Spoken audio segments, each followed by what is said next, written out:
Bienvenidos a Contracorriente por Rompeviento Televisión por Internet. Soy Luis Hernández Navarro y hoy nos acompaña en el estudio Vanessa Pérez Gordillo.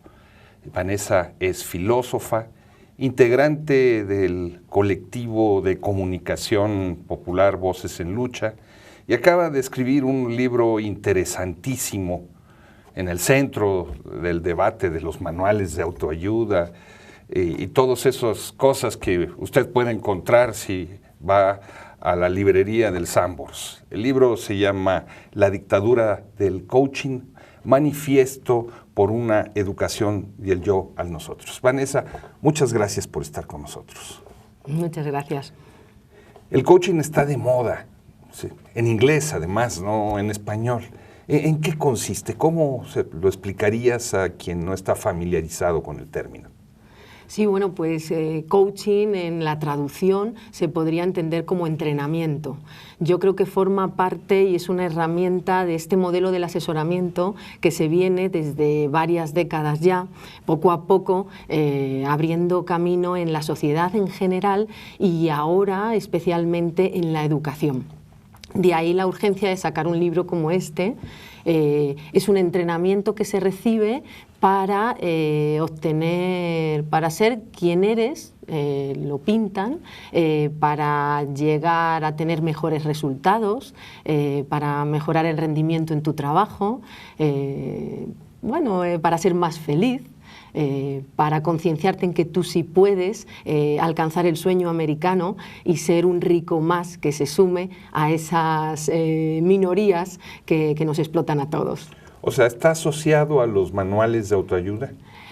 Pues sí, forma parte de la misma ideología y de los mismos instrumentos de esas técnicas, ¿no?, de autoayuda, de mejoramiento de uno, incluso místicas también, ¿no? En el centro está el yo, entonces, no el nosotros. En el centro está el yo, el individuo, ¿no?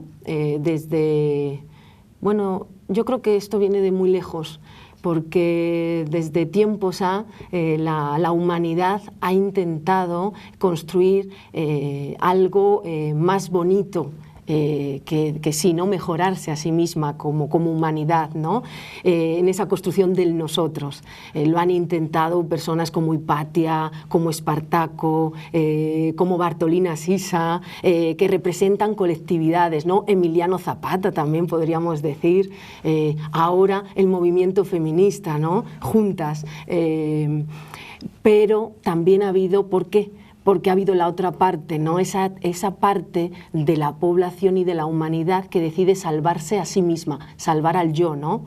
Y para eso son capaces de cometer tropelías y de crear desde campos de esclavitud, de concentración, fronteras como la que se construye, ¿no?, en el norte de México y en muchos otros lugares, y poner cotas al Mediterráneo para que la gente no llegue a tierra y acabe ahogada, ¿no?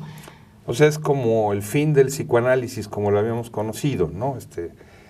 Conocimiento del inconsciente, desde la terapia psicoanalítica, el diván, etcétera, etcétera, que se sustituye por el entrenamiento y la capacitación y la asesoría. Sí, en este desmadejo de lo que es la humanidad, ¿no?, que lógicamente yo soy una defensora de que es un colectivo, no somos nosotros nos tenemos que responsabilizar del otro, de lo que les pase al otro, no solamente de nuestras necesidades concretas, ¿no? Algo que hace en este sistema a través de estas herramientas, también de otras, ¿no?, pero de estas herramientas que vienen de una, no sé si de una tergiversación o de un desarrollo más de ese psicoanálisis que estás diciendo, ¿no?, como técnica de entrenamiento para satisfacer o paliar una congoja y una angustia que sentimos el humano al desplazarnos y rompernos de esa construcción de nosotros, porque este amor, esta subjetividad individual que crea el neoliberalismo, ¿no?, este amor al yo, nos angustia, porque genera un vacío y una soledad, ¿no? Yo lo llamo la congoja histórica, porque esta congoja histórica significa el desprendimiento del conocimiento y de la memoria. Olvidamos quiénes somos en pos de saber quiénes somos, pero esto es una tergiversación que hacen, ¿no? Estas técnicas derivadas, ¿sí?, del psicoanálisis, que se centran demasiado en el individuo para mejorarlo, son un golpe de Estado, yo me atrevería a decir, a la humanidad, ¿no? Y en la escuela, un golpe de Estado al conocimiento y a la memoria. Un golpe de Estado en la humanidad, ¿no? Suena como muy duro, muy fuerte. Sí, pero bueno, es una metáfora, ¿no? Es saber que están ocupando un lugar que no les corresponde, están retirando a algo que tenemos que identificar, y es en lo que se basa el libro, identificar qué están silenciando, invisibilizando y qué lugar ocupan, ¿no? ¿Y qué invisibilizan? La colectivo, la comunidad. Ese tomar conciencia de que nosotros somos mejores cuando todos somos mejores, ¿no? ¿Es una industria próspera el coaching? Nada más hay que acercarse a una librería y ver los estantes en cualquier librería. Yo me atrevería a decir, bueno, acá en México me he asomado y está lleno de manuales, autoayuda, de técnicas para mejorarse a sí mismo, para controlar las emociones, para ser feliz, para ser mejor padre, para aprender a escribir en máquina en 5 minutos, ¿no? Muchas cosas que... ¿Es como una nueva religión, Vanessa? O sea, ese papel que antes tenían los curas o los pastores, ahora los tienen los instructores de coaching. Sí, se podría decir así, ¿no? Eso no significa que la religión haya perdido completamente su papel, pero sí que es cierto que una cierta parte de la población se ha escapado de estos renglones de la religión y han querido ser acaparados para alienarlos, ¿no? Porque la alienación forma parte de esta estrategia de olvidarnos, que se viriliza sin resistencias, para olvidarnos de qué es lo que tenemos que hacer, cuál es nuestra tarea en la vida, ¿no? Que no es ganar dinero, tener una casa, una familia, sino es responsabilizarnos de un proyecto mayor, ¿no? Que yo creo que es el proyecto ilustrado de la vida digna, ¿no? ¿Hay una relación, tú encuentras, entre el neoliberalismo y este florecimiento del coaching? Sí, es una herramienta, yo me atrevería a decir, que forma parte de la ideología de los mercados, de esa ideología del rendimiento, ¿no? Del emprendedurismo. El mercado como una escuela de virtud. Sí, exactamente. Algo que es contradictorio en sí mismo, porque el mercado, en los términos en que lo vivimos todos, sabemos que divide a la sociedad en explotados y en explotadores. ¿Cómo es que tú te interesas en el tema? Bueno, tiene un hilo quizás biográfico, ¿no? Yo cuando terminé la carrera de filosofía creí que conocí a una gurú, se podría decir, ahora no me atrevería a llamarla así, ¿no? Que hablaba de cómo mejorarse a sí mismo, cómo conocerse así, ¿no? Y lo hacía desde Sócrates, ¿no? Ella decía que es una partera, era como una ejercitadora de la mayéutica, ¿no? De ayudarnos a saber quiénes somos. Y eso, la verdad, que a mí, como a muchas personas hoy en día, me sedujo. Entonces me olvidé durante un tiempo quizás de la parte más crítica y comencé a hacer cursos. Durante 7 años estuve trabajando con ella y demás, y bueno, pensé que era un aire fresco ciertamente a un conocimiento y a un modo educativo encapsulado, ¿no? Luego descubrí que tenía otros reflejos, que se reflejaba de maneras diversas y ya no me gustaron tanto. Igual siempre estuve ahí me decía que era muy desobediente y que me rebelaba, ¿no? Que preguntaba cosas o que no estaba de acuerdo. Me sirvió para también crecer en otro aspecto, y por eso, viendo lo que desarrollaba y hacia dónde iba, que me parecía que venía a acrecentar la diferencia de clases en realidad, que no era lo que pretendía ser. Bueno, pues desde ahí ahí me separé un tiempo y con ya, de alguna manera, sin ningún tipo de venganza ni ningún tipo de necesidad de contestar directamente a esta técnica, me pareció que sí que era importante ahora, porque estaba posicionándose muchísimo y sobre todo, lo que te digo, introduciéndose en la educación, y ahí ya teníamos que hacer algo, al menos sospechar, ¿no? O sea, ¿tú ves el coaching como parte de una ideología de clase? Sí, que desde luego viene a alienarnos, ¿no? Y a profundizar mucho más esta sociedad desigual e injusta en la que vivimos. O sea, los talleres, las conferencias, las sociedades alrededor del coaching se localizan sobre todo en los estratos más acomodados de la sociedad. Claro, nada más, sí, pero también hay un sacrificio por las partes más empobrecidas de la sociedad. Lógicamente lo que dices es sí, porque nada más hay que ver lo que valen estos cursos. En realidad son muy inaccesibles. No cualquier persona se plantaría acudir a ellos.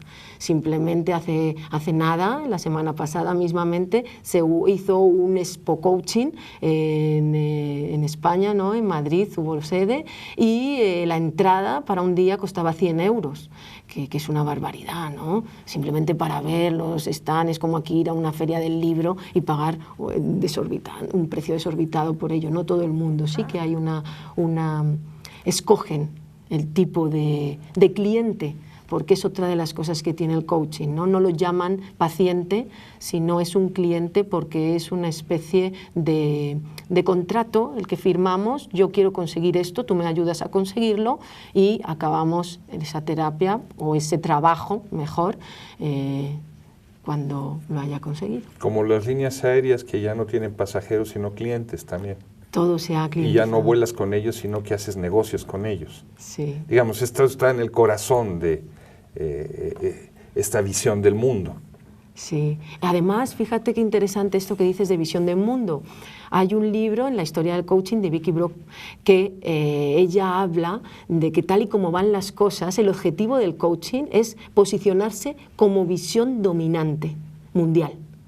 Esto sería peligrosísimo, porque imaginemos que este vacío, esta soledad, que tiene una responsabilidad fundamental, este sistema de mercado, ¿no? Esta mercantilización del mundo y de la vida, imaginemos que es paliada no por un situarse y rebelarse ante la injusticia, ¿no? Y pensar, oye, ¿quiénes somos? Somos iguales y dignos, y tenemos que construir un mundo más habitable para todas, ¿no? Bueno, pues imagínate que en vez de hacer eso, posicionarnos de una manera crítica, lo que hacemos es acudir a este tipo de herramientas para paliar esta soledad, esta angustia que sentimos. Entonces profundizamos mucho más el yo, mucho más esta desigualdad, ¿no? Y yo creo que incluso genera muchísima más tristeza, depresión. De ahí que haya aumentado muchísimo el número de enfermedades mentales que se registran a día de hoy. En el libro tú explicas cómo, desde la perspectiva del coaching en el espacio escolar, se está cambiando lo que era la educación como tal por el entrenamiento. ¿Cuál sería la diferencia entre uno y otro?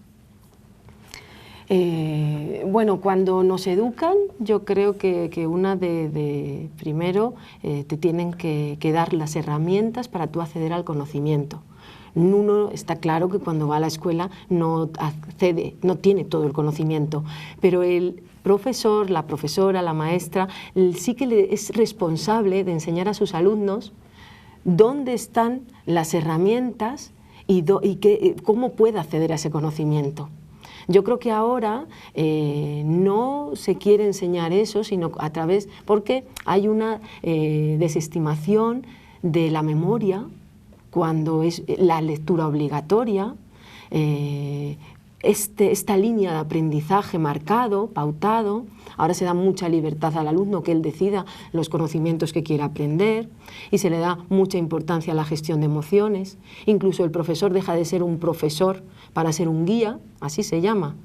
un guía, un coach, y recibe los cursos para esto. Claro, ¿esto en qué se basa también? La justifican en que los chavales ahora y los adolescentes son indomables, ¿no? Pero forma parte de una rebeldía. Ellos quieren ser rebeldes, quieren verdaderamente hacer de este mundo pues algo mejor, y se sienten como encerrados, ¿no? en este tipo de hermetismo, ¿no? de sociedad tan pautada, en donde unos fracasan, porque eso es cierto, y otros tienen éxito. Bueno, pues en la escuela lo que se quiere es que los chicos crean que todos pueden ser el número uno, cuando sabemos que eso es imposible. Lo que sí que podemos hacer todos es ser iguales. Y eso es lo que hacía, a mi modo de ver, ese es el planteamiento de la educación que está ahora mismo siendo defenestrada, con todas las carestías, ¿no? que tenía esa educación, porque hay que mejorar. No hay ningún proyecto que yo sepa que siempre haya sido puro y perfecto, ¿no? ¿Y tú sientes que esta influencia del coaching en la educación llega al terreno de la educación pública como tal, de las políticas educativas? ¿O es más bien un terreno por el que camina la educación privada? Es un terreno que hasta hace poco tiempo es cierto que estaba más en el lado de la educación privada, pero de un tiempo acá se está empezando a hacer proyectos en la escuela pública. Eso significa que el dinero de la ciudadanía, de la población, se invierte en este tipo de técnicas que lo que hacen de nuestros jóvenes es que se conviertan en empresarios de sí. Empresarios de sí. Claro. De sí mismos. De sí mismos. Que se exploten a sí mismos. Totalmente. El autoesclavo feliz.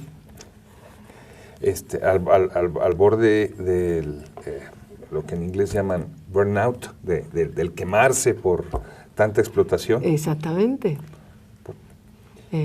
Hay una tendencia a que, y tiene una lógica, desde pequeño, si uno aprende esto, que uno se tiene que responsabilizarse de sí, si el fracaso no es de que no me han enseñado bien o no he recibido el conocimiento adecuado, sino que es por culpa mía, porque no me he esforzado lo suficiente, siempre será más fácil cuando llegue a la empresa, ¿no? al trabajo, que me puedan hacer conmigo lo que quieran, porque si fracaso o me echan y demás, siempre será culpa mía, que no soy suficientemente bueno, no tengo suficiente liderazgo, no tengo los conocimientos adecuados, y uno lo asumirá sin decir nada.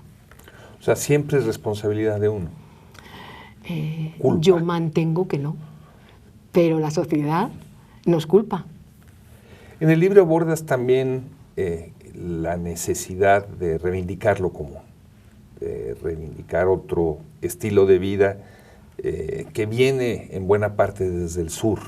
¿Cómo es eso, Vanessa? Esta es la parte más bonita. La otra es sacar el martillo y emprender la demolición de los conceptos. O el mandoble, que es lo que haces, vas cortando cabezas, claro. Que da gusto. Pero bueno, entonces, esta parte propositiva, ¿en qué consiste? Bueno, mantengo que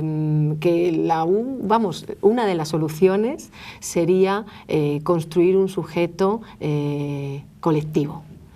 Y hay muchos referentes que están por esas, ¿no? a día de hoy, y viene desde el sur, sí, porque el sur conserva esas características que deciden rebelarse y no salvarse a sí mismo, ¿no? Lo tiene como más claro que o nos salvamos todos o nos hundimos, ¿no?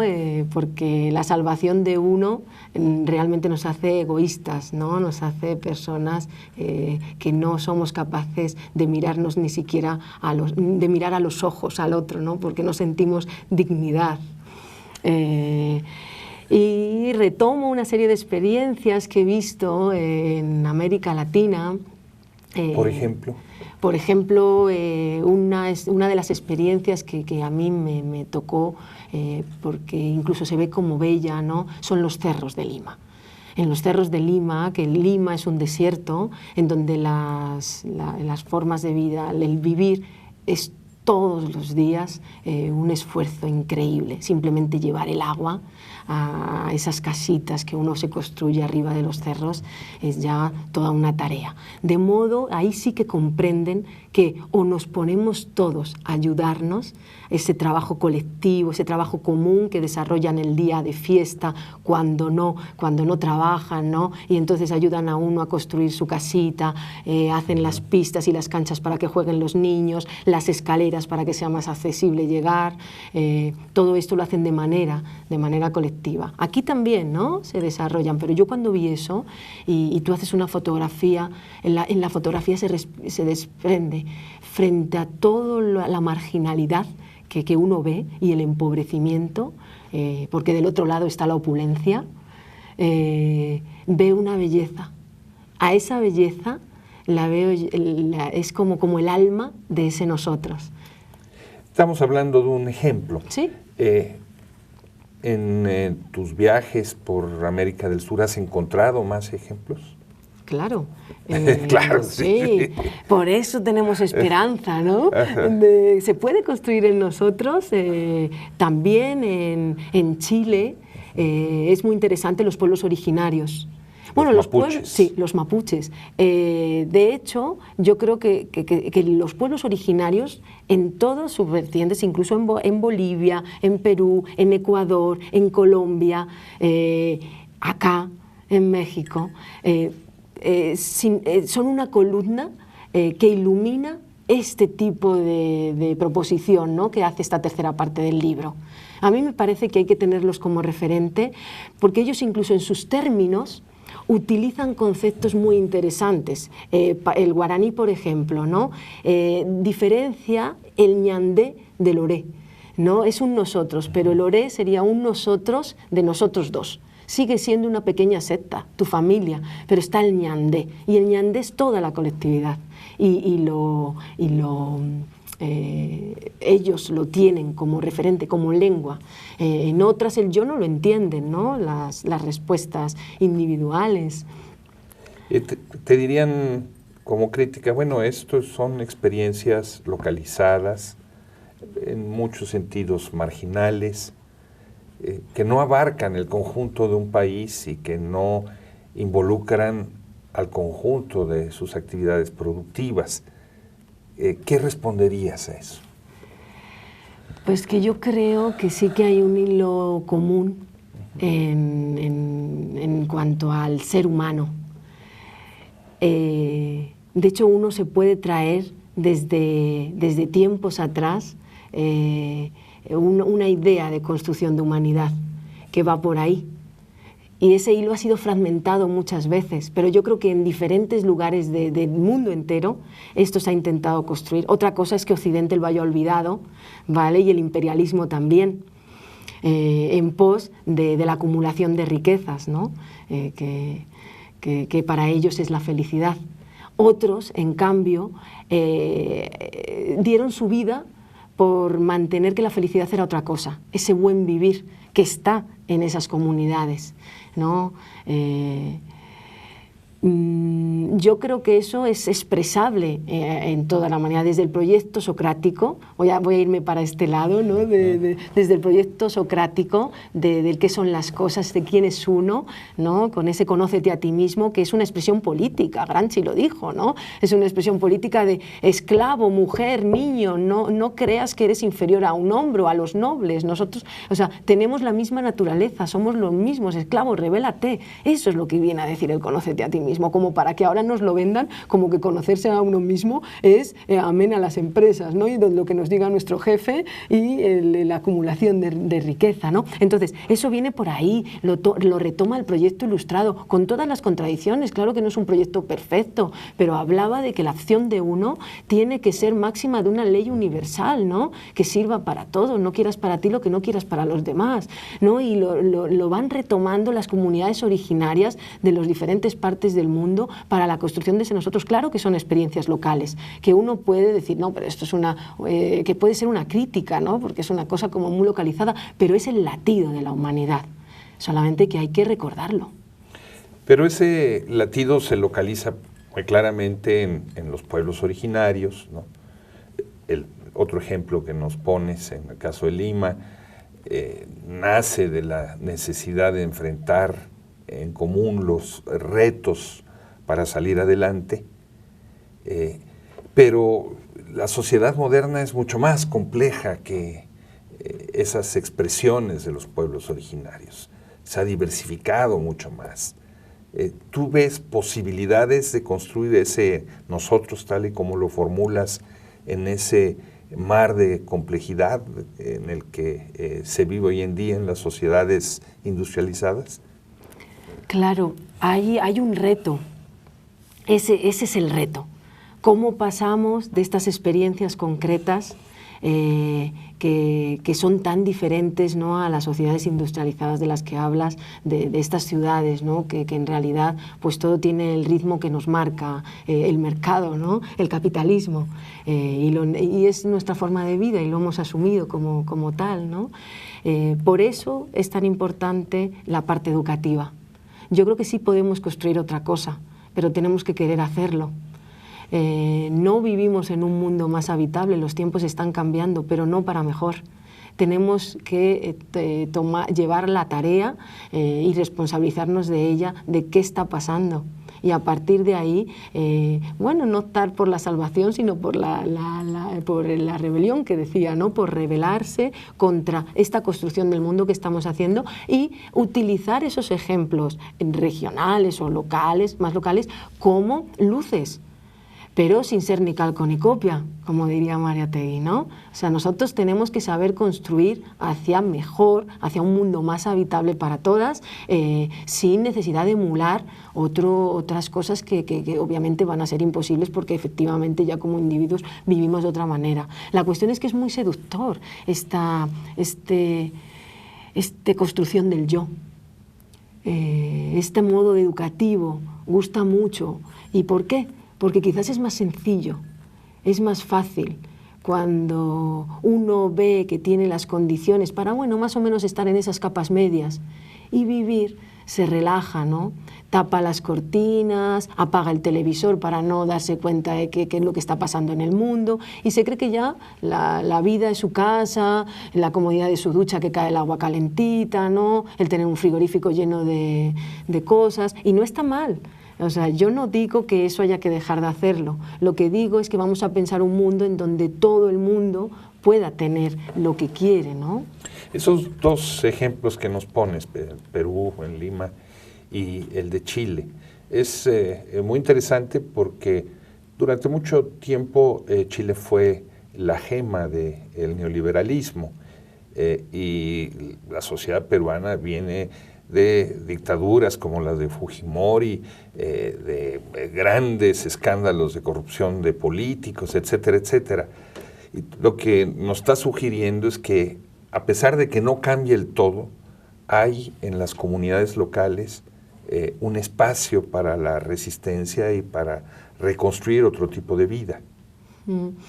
Yo creo que en esos espacios, históricamente, cuando más oprimidos han sido los pueblos, ha sido cuando más se han rebelado, ¿no? Han optado por construir otra cosa. Y eso ha pasado en Chile. Ha sido muy oprimido, los mapuches han sido absolutamente arrinconados, en Perú también han sido totalmente arrinconados a lugares de verdad inhabitables prácticamente. A mí me parece un milagro que haya vida allí, ¿no?, en ese desierto, en esos cerros, que viene un sismo y se cae todo, ¿no? Y son expresiones de eso, ¿no?, de cómo han sido absolutamente oprimidos y cuando ya no tenían nada que perder, lógicamente han explotado. ¿Qué editorial publicó tu libro, Vanessa? Bueno, está publicado en ACAL Ediciones, forma parte de educación, ¿no?, de una colección de educación, y estoy muy contenta. Pues a leerlo, a discutirlo, a difundirlo. Sí, y también a criticarlo, me encantará recibir ahí preguntas.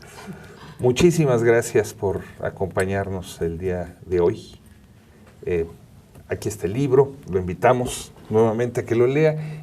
Y ustedes, amigos, amigas, muchas gracias por su amable compañía. Y ya saben, los esperamos la próxima semana aquí por Rompeviento Televisión por Internet.